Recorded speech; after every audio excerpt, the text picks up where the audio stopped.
कि आप यमुना जी का चुनरी मनोरथ करने बैठे हो, यमुना जी की गोद में बैठे हो।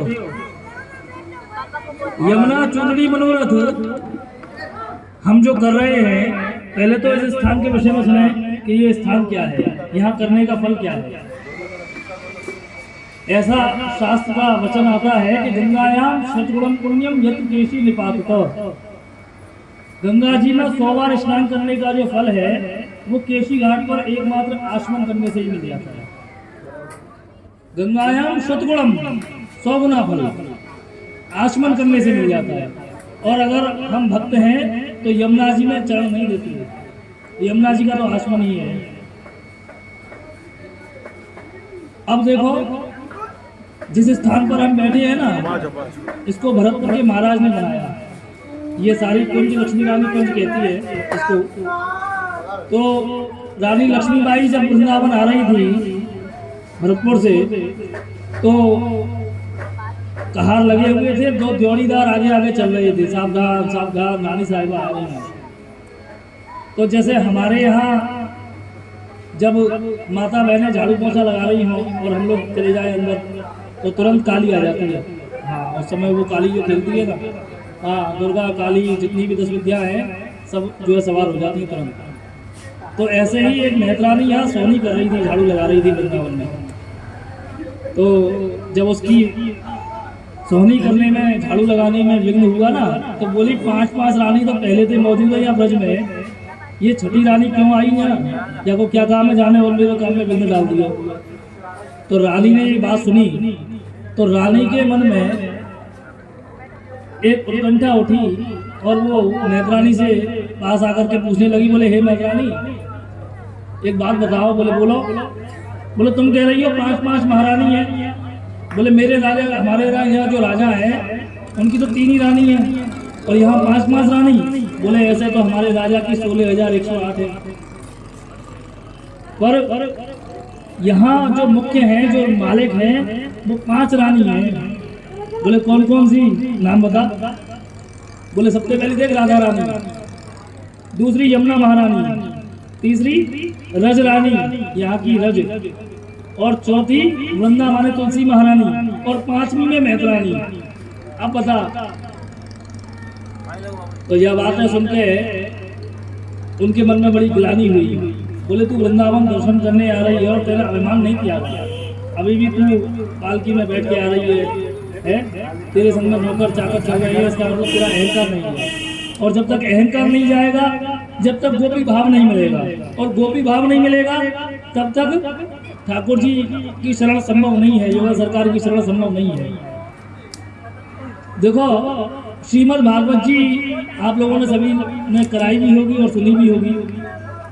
उसमें एक दृष्टांत आता है कि ठाकुर जी का जब स्वधाम गमन हुआ, जब ठाकुर जी का गोलोकवास हुआ, तो 16,107 रानियों को वैधव्य दोष लगा।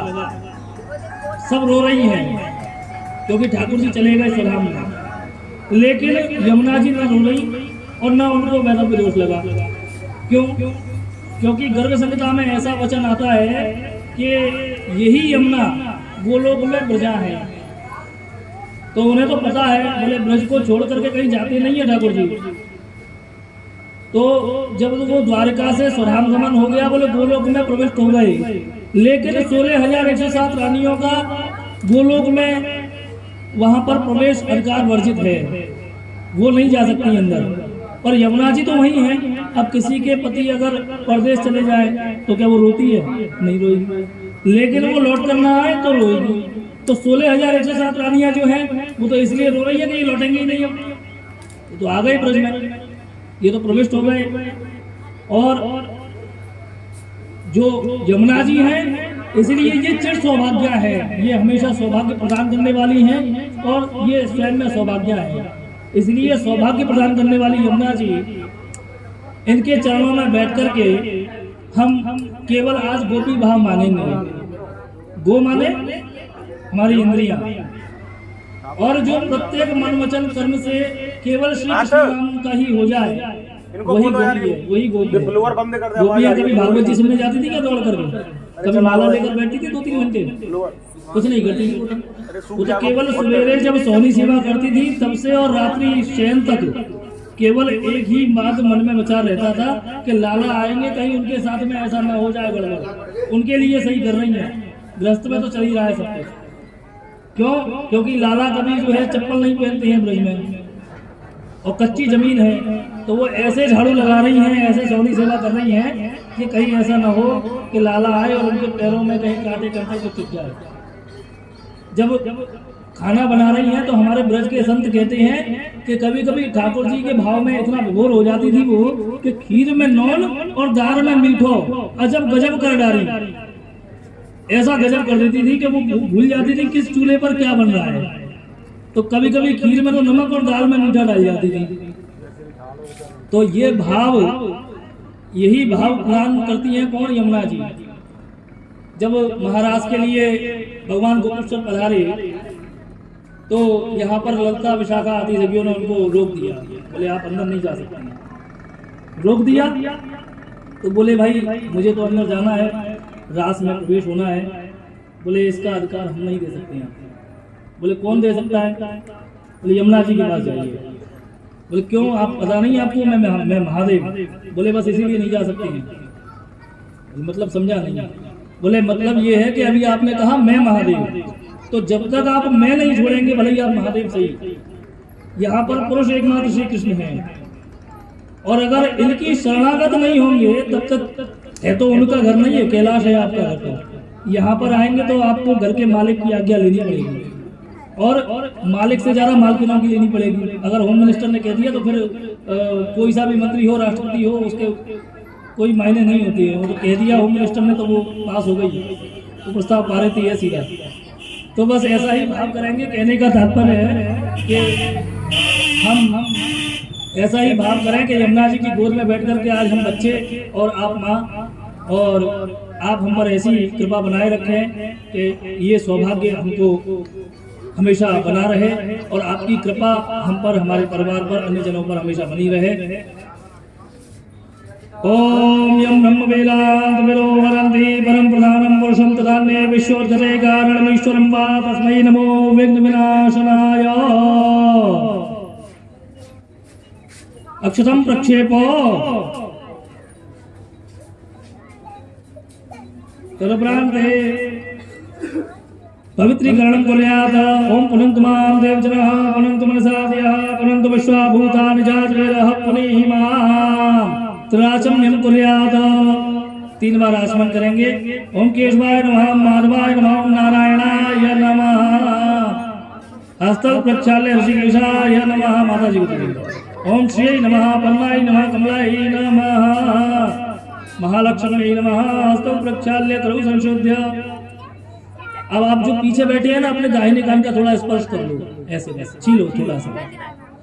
देखो हमारे यहाँ ऐसा कहते हैं कि साहब,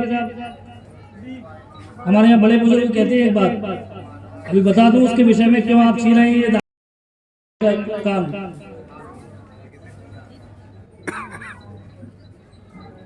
हाँ आगे आ जाओ, इधर आ जाओ। देखो हमारे यहाँ कहते हैं कि जन किस कर्म के फल भोग रहा है, तो आप बताइए जो आत्मा है वो कर्म से और हमारी देह से अलग है, उसका कोई मतलब ही नहीं है। वो तो केवल हमको ऊर्जा प्रदान कर रही है, उसको हमारे कर्मों से, हमारे अच्छे बुरे से कोई मतलब नहीं है। शरीर जो है ये तो जल जाता है, खत्म हो जाता है, तो फिर कर्म कहाँ से आते हैं?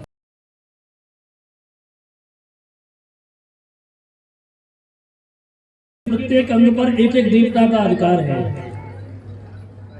कभी आपने देखा है ना, हम लोग बुजुर्गों के, ब्राह्मणों के केवल पैर छीते हैं, कभी किसी को देखा है मस्तक छीते हुए या हाथ छीते हुए? आजकल की बात तो दूसरी हो गई है, घुटने तक ही छी लेते हैं, बस ऐसे घुटने तक बस।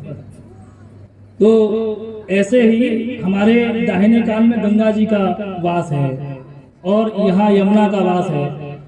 आंखों में सूर्य चंद्रमा इत्यादि, हाथ में हमारे में इंद्रदेव का, ऐसे ही सारे शरीर पर, अंगों पर एक एक देवता का निवास है। इसीलिए हमने अगर दाहिने कान का स्पर्श किया तो उससे आचमन का फल मिल जाता है।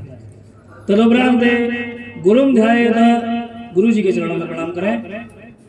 ओम गुरुर्ब्रह्मा गुरुर्विष्णु गुरुर्देव महेश्वरा गुरुर्साक्षात् परब्रह्म तस्मै श्री गुरुवे नमः। श्री गुरु चरण कमलेभ्यो नमः। उसके बाद में अपना सीधा हाथ सभी लोग रज से लगा लें, भूमि से लगा लें। ये भूमि को प्रणाम करें। वंदे नंद सुतम देवम वंदे श्री वृषभानुजा वृंदावनम गोवर्धनम वंदे बृजवसुंधराम बृजवसुंधरायै नमः। यज्ञ भूम्यै नमो नमः। तदुपरांते दीप नारायण पूजनम कुर्यात् गंधाक्षर पुष्पाणि में तंत्र विधरा बोलेंगे। भो दीप देव रूपस्त्वम कर्म साक्षी अविघ्नकृत यावद कर्म समाप्ति स्यात् तावत्त्वं स्वस्थिरो भव। दीप नारायणाय नमः। कर्म साक्षिणे नमः। करौ संशोध्य पुनः हस्तौ प्रक्षाल्य हाथ ऊपर। अच्छा एक काम करो,